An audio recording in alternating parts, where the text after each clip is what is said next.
Olá a todos, vamos dar início a mais uma rúbrica semanal com as dicas de saúde, bem-estar e de como viver em equilíbrio, com emissões em todas as segundas-feiras na rádio RCI e RCS às 11 da manhã, com repetição às 21 e com o apoio da Academia BODLab, espaço este localizado em Viseu, dotada de uma infraestrutura moderna que contempla inúmeros serviços no âmbito do exercício físico, exercício clínico, terapias alternativas e massagens.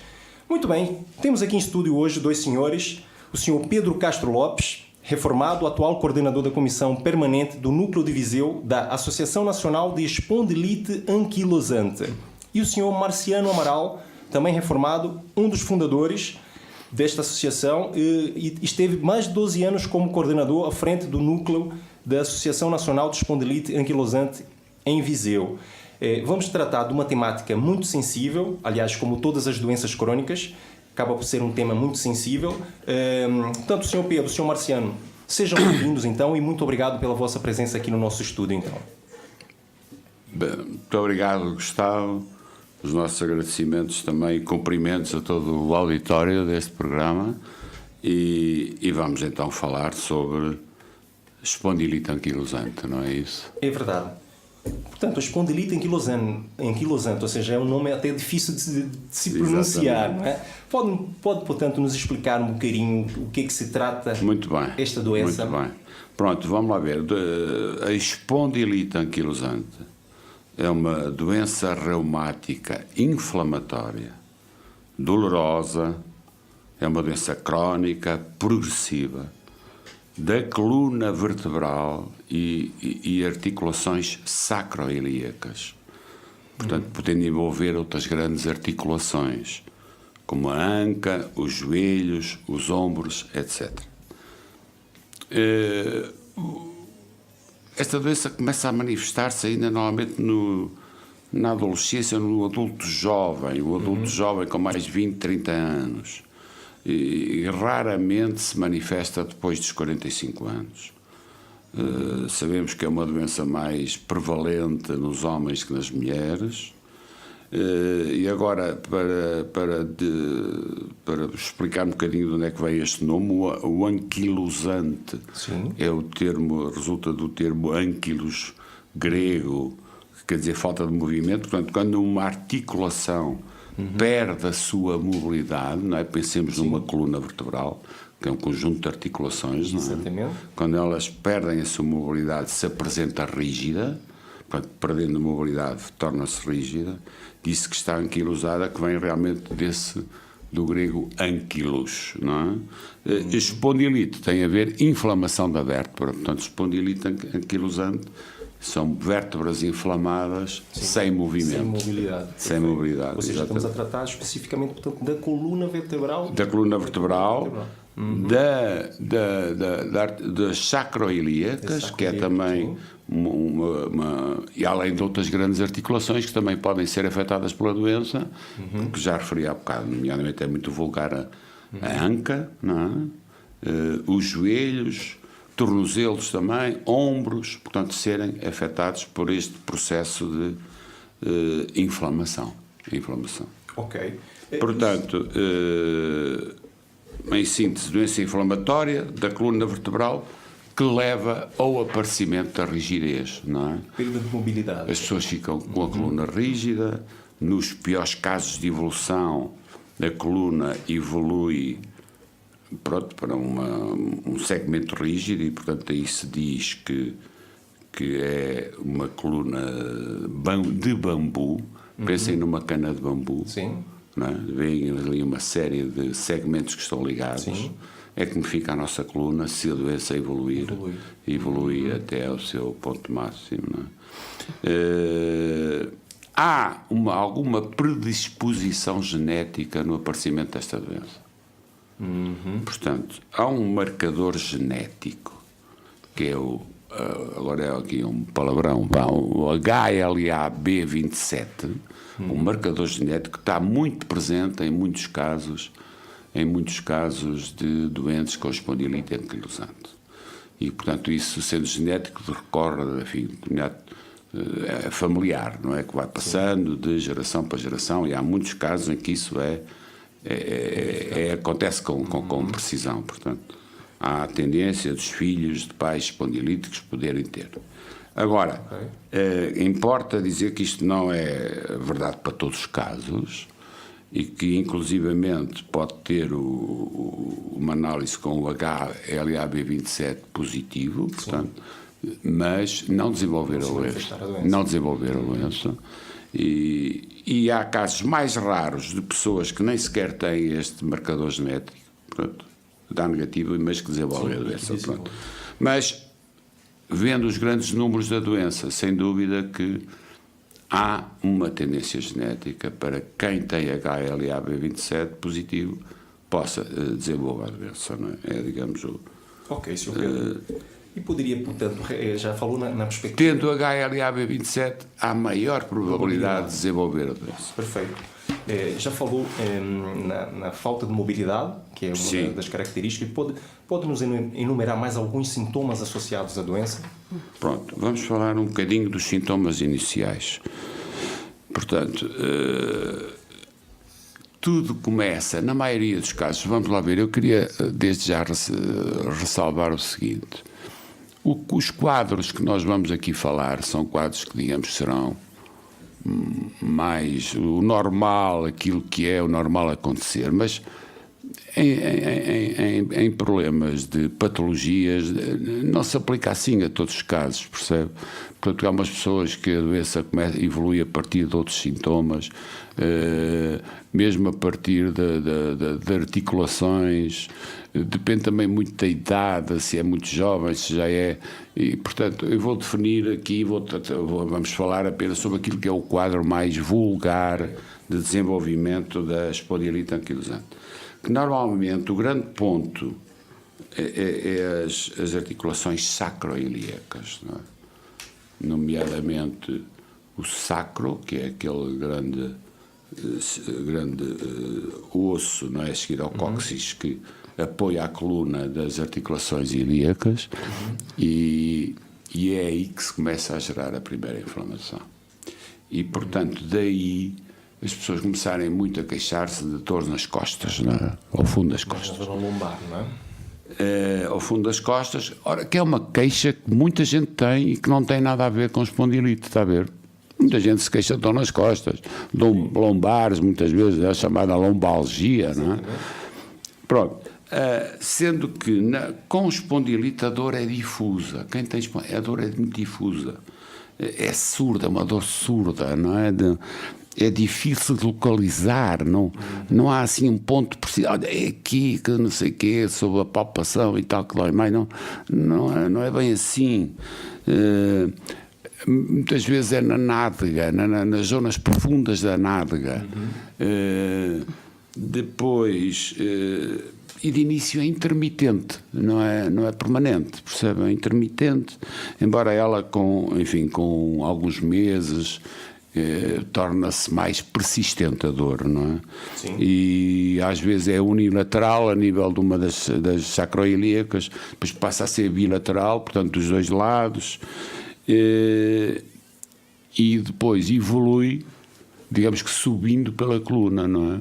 Ela vai subindo. Vai subindo para a zona lombar, dorsal e até à cervical, não é? Portanto, ficando, digamos, a integralidade da coluna rígida, não é? Se não houver tratamento e se as pessoas deixarem, digamos, a doença no seu curso normal, não é? E quando chega, por exemplo, à cervical, vê-se aquelas pessoas que têm muita dificuldade, por exemplo, em virar o pescoço. Se querem olhar para trás, têm que virar o corpo todo, exatamente o tronco, para poder... Além de que o que acontece muitas vezes também é uma curvatura da coluna dorsal e as pessoas ficam com aquilo que comumente chamamos de alguma marreca, não é? A circulação da zona torácica. Com a afetação da zona torácica, muito importante, a zona torácica, porque as vértebras torácicas perdendo mobilidade, quer dizer que a expansão torácica é muito limitada, quer dizer que há problemas respiratórios. Não é? Okay. Pronto. Isso com o tempo e se as pessoas deixarem que a doença progrida livremente, não é? A evolução da doença é muito variável de pessoa para pessoa.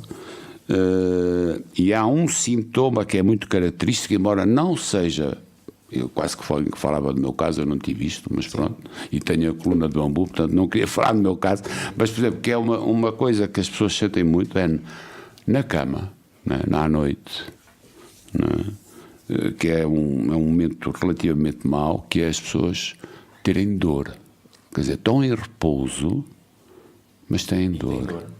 E desperta-lhes o sono, acordam. E portanto o que é que acontece? As pessoas têm que se levantar, movimentar-se para aliviar aquela rigidez, porque isto é fruto da rigidez. Sim. O facto de estar deitado provoca, agrava a rigidez, começam a sentir dor. E ora, imagino que é uma noite em que as pessoas têm que se andar a levantar de hora a hora, né? Quem sofre é realmente muito traumático e portanto até há quem chame esta doença às vezes uma doença do descanso, quer dizer, tem-se mais dor quando se está a descansar. Estou a perceber. Quando se está a deitar, quando se está... Pronto, acontece com frequência, embora, como digo, nem todos os casos. Além disso, está muito associado também à espondilite anquilosante todo tipo de episódios diretamente ligados, que é a afetação, por exemplo, dos olhos, com episódios de inflamações que se chamam as uveites, não é? São inflamações dos olhos, às vezes, que normalmente são episódios que passam, têm tratamento, mas que afetam temporariamente, por exemplo, a retina, não é? E é preciso atuar e, portanto, as pessoas junto dos nossos oftalmologistas dizerem eu sou espondilítico e, portanto, poder antecipar esses fenómenos de uveites. É também, está muito associado, é vulgar em pessoas com espondilite anquilosante terem também algumas doenças do foro do intestino, inflamatórias também. Uma é a doença de Crohn, a colite ulcerosa, não é? Porque cada vez mais está a chegar à conclusão, não é, que o intestino tem muita importância no nosso funcionamento. Não é? Considerado o nosso segundo cérebro. Exatamente, já há quem diga que é o segundo cérebro. Mas o intestino é realmente um órgão muito importante e portanto, tem consequências depois sobre muitos outros órgãos e muitas outras doenças, não é? Uma coisa essencial para combater logo isto, por exemplo, aquelas pessoas que sofrem durante a noite, aquilo que há bocado estivemos a falar, têm que se levantar e de manhã acordam muito rígidos e com dor, tentar levantar-se e um chuveiro quente, não é? Um chuveiro bem quente, uma chuveirada pela manhã, tentar relaxar muscularmente todas as zonas afetadas e depois começar a fazer logo um programa de exercícios para começar a mobilizar tudo o que sejam articulações e zonas musculares que estão afetadas. Não é? Perfeito. Mas, Sr. Pedro, imagina, relatou agora os sintomas, que aliás até são muitos até do que eu imaginava, mas até chegar ao ponto do diagnóstico médico, isto rápido... Olha, importa dizer que pronto, tem-se progredido bastante na questão do diagnóstico. Durante muitos anos, o Sr. Marciano e eu também, eu sou mais velho, mas a comunidade médica ainda sabia muito pouco sobre a espondilite, não é? E, aliás, naquela altura nem havia reumatologistas. A reumatologia é uma especialidade recente. Em 2009, penso eu, a reumatologia avisou. A reumatologia, pronto. E, portanto, e aquilo que eu queria dizer é as pessoas que sentem estas dores, muitas vezes lombares, nas nádegas, nos joelhos, que inicialmente é intermitente, depois é persistente, que veem que quando estão a descansar a coisa ainda fica pior. Independentemente das conversas, e devem falar sempre, primeira frente é sempre o médico de família, não é? E o médico de família, atualmente, essa é uma grande vantagem, já estão muito mais informados sobre estas questões das doenças reumáticas, em particular da espondilite. E o passo a seguir deve ser o reumatologista. A consulta da reumatologia. Aí sim já vai falar com um especialista que tem um vasto conjunto de doenças de reumatologia, não é? Mas, e que pode, em função da história da família, Sim.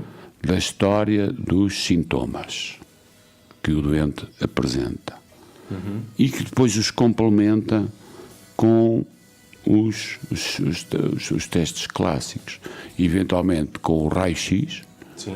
Se a doença já tiver um estado relativamente avançado, um simples raio-x caracteriza, não é? Logo, identifica, olha, já estamos aqui a caminhar para uma anquilose destas vértebras ou para alterações destas e destas articulações, que são um quadro de espondilite.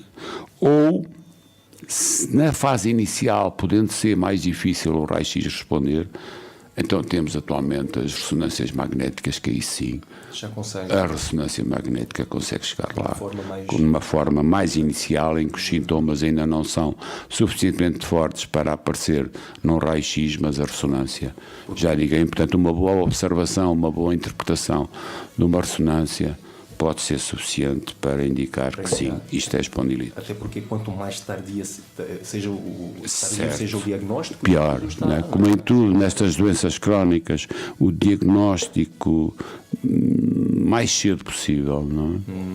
O diagnóstico é importantíssimo, é importantíssimo.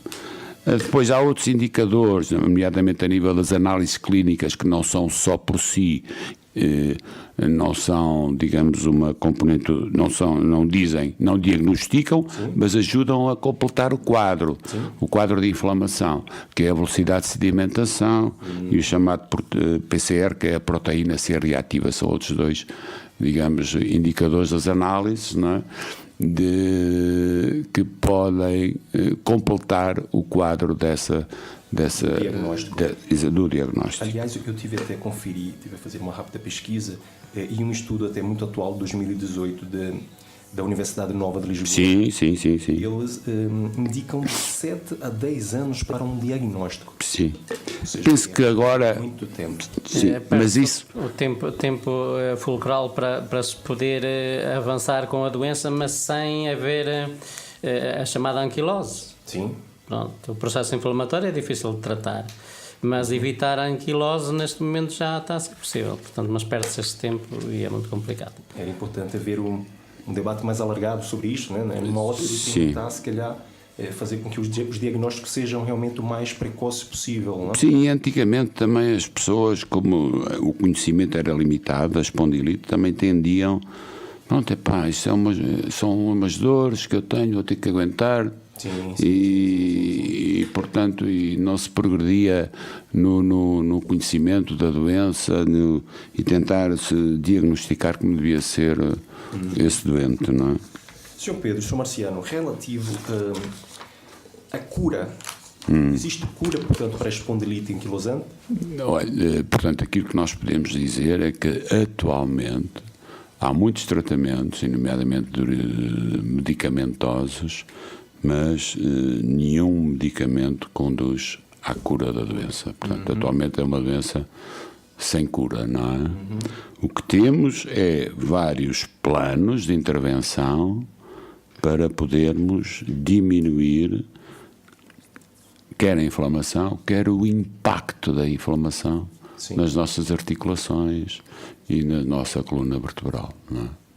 E, portanto, aí, a nível destes tratamentos, uma coisa que nós devemos sempre pensar para esta doença é na realização de exercícios e de uma terapeuta física, uma terapêutica física. Portanto, vimos há bocado que esta é uma doença do descanso, portanto, nós não podemos ter descanso. Isto é, temos que ter um programa semanal definido, com exercícios diários que podemos fazer em casa e que devemos fazer em casa. É muito simples. Claro, hoje dizemos que está tudo na net, não é? E estamos na era da internet e eles estão disponíveis, toda a informação para se poder ter um conjunto de exercícios em casa, onde podemos fazer exercícios que são de importância vital para extensão da coluna, exercícios de respiração profunda, não é? Porque tem a ver com toda a parte do nosso perímetro torácico e fortalecimento e o estiramento muscular, portanto, de tudo o que envolva, porque é importante, não é? A espondilite ataca muito aquilo que são as enteses, portanto as zonas dos ligamentos e dos tendões e das cápsulas articulares quando se inserem no tecido ósseo, não é? E portanto é preciso reforçar muscularmente para que essa articulação não esteja tão sujeita a esforços ou tenha uma boa capacidade muscular que a sustente, não é? Depois, sessões de fisioterapia supervisionada. É bom que um espondilítico tenha a apoiá-lo, de preferência um fisioterapeuta que conheça a doença, não é? Hidroterapia em piscina aquecida a 34 graus, portanto, é muito, muito importante também, não é? É a possibilidade de fazer movimentos, de mobilizar articulações de uma forma mais fácil, porque está dentro d'água, não é? Sim. Beneficia da impulsão e, portanto, permite movimentar sem que aquilo traga grandes consequências ou, pelo contrário, só benefícios. E depois outras soluções, como aplicações de calor, o duche quentinho é muito importante, e calor local, há aplicações de calor local, nunca por períodos superiores a 15 minutos sobre determinada zona. Pronto, isto estamos dentro dos exercícios físicos. No que respeita à terapêutica medicamentosa, eu não quero aqui, porque isto envolve já conhecimento médico, importa dizer que cada caso é um caso. Sim. Portanto, eu vou falar muito por alto, porque não quero estar aqui nesta entrevista, estar a induzir desde já pessoas, e a minha referência há um conjunto largo de medicamentos, mas nenhum cura a doença, esta é a primeira nota. Segundo, o que há são anti-inflamatórios não esteroides, pronto, conjunto vasto, que serão talvez... Há o metotrexato, que é também outro antirreumatismal de ação lenta, isto é, não são medicamentos para sentir amanhã benefícios, sim, são para a longo prazo sentir benefícios da sua aplicação. E agora a última geração de medicamentos que se começaram por chamar, ou que se chamam biosimilares ou biológicos, mas este termo biológico pode induzir em erros doentes, porque isto não tem nada de produtos naturais, não é? Tem processos biológicos associados, mas não tem agora o biológico, é tudo. Não, isto é altíssima tecnologia, portanto, e é melhor, por isso mesmo os nossos médicos reumatologistas chamam agora esses medicamentos os biotecnológicos. Pronto, não é? São biotecnológicos, que são medicamentos muito caros, importa dizer. E, portanto, aí é um aspecto muito positivo que temos que realçar, que o Serviço Nacional de Saúde disponibiliza estes medicamentos caros a quem tem a recomendação para isso por parte de reumatologistas, sem custos para o doente. Disponibiliza? Sim. Okay. Nas farmácias dos hospitais, as pessoas levam as requisições dos seus médicos reumatologistas e levantam-nos semanal ou mensalmente. Há medicamentos com custos caríssimos mensalmente. Felizmente, como tem tido uma aplicação mais generalizada, o seu custo está a baixar, que é bom para o orçamento também do Serviço Nacional de Saúde, mas há várias centenas de euros, digamos, por doente, não é? Por mês. Marciano, e tocou numa questão muito importante. E há também os tratamentos cirúrgicos, só dentro desta questão dos tratamentos, e depois os casos em que se justifica, é muito vulgar, as próteses da anca e próteses de joelho, não é? Quando, digamos, a inflamação gera essas dificuldades a nível destas articulações. E pronto. Em última instância, ainda há uma operação que é muito...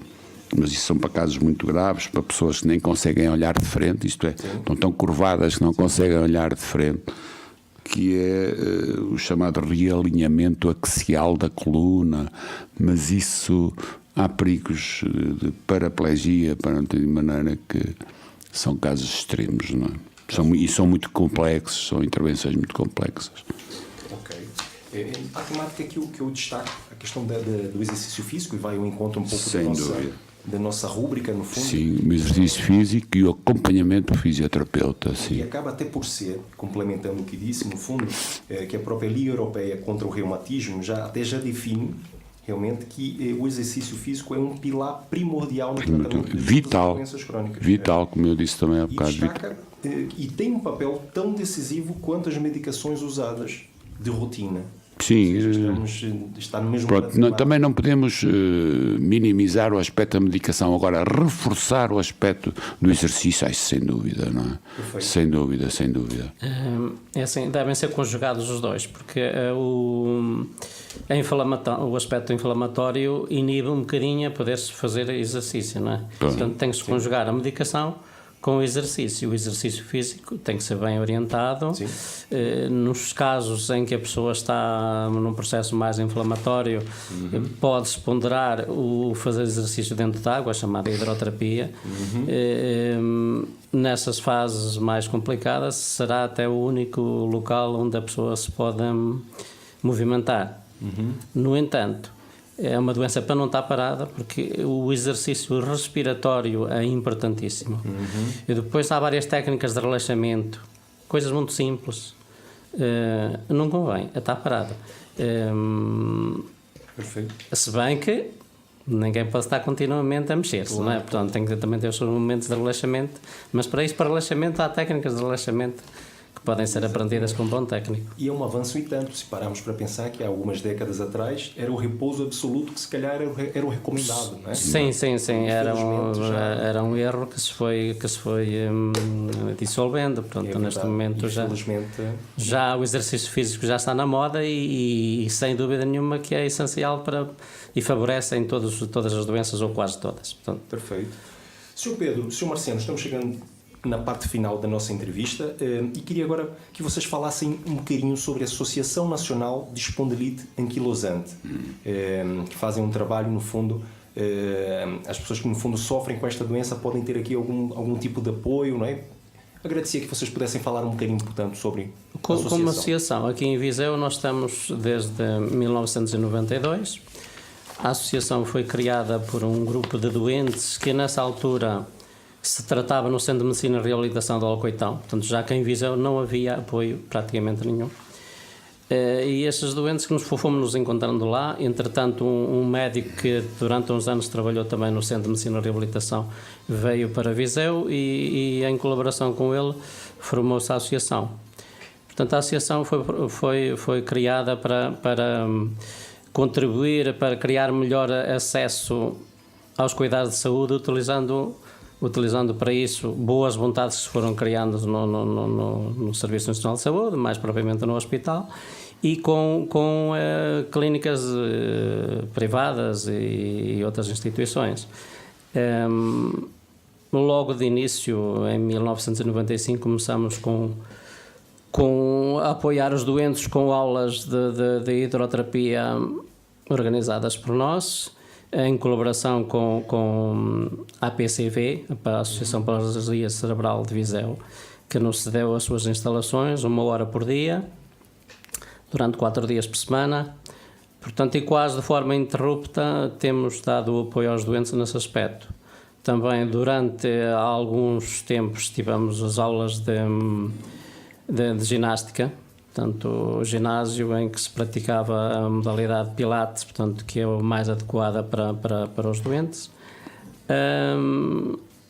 Atualmente, continuamos com a hidroterapia e temos uma aula de ginástica semanal que não chega, pronto, não chega para todos os interessados. No nosso apoio de início foi mais pensado para aulas no pós-laboral e continua a ser, portanto, para apoiar quem trabalha e precisa de forma continuada fazer os seus tratamentos. No outro aspecto, o nosso apoio é no pós-diagnóstico. Nós tentamos encaminhar os doentes para as várias valências médicas, para terem o seu apoio e vamos na área da medicina física, nós vamos dando o apoio que nos é possível dar. Perfeito. Muito bem, muito bem. Tivemos então aqui em estúdio então o Sr. Pedro Castro Lopes e o Sr. Marciano Amaral, tiveram a falar sobre um tema sensível que afeta por volta de 7%.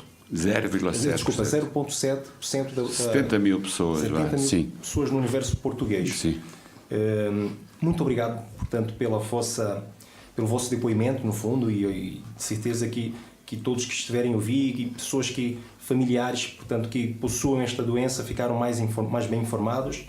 Agradeço de coração a Muito vossa obrigado, participação. nós. E agradecemos também a nós, oportunidade. Gustavo, e à RCI também esta disponibilidade. E se és Spondilite, depois contacte-nos, não é?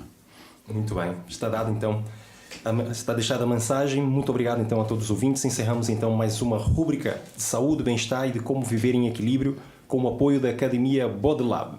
Até a próxima, em bem-aja.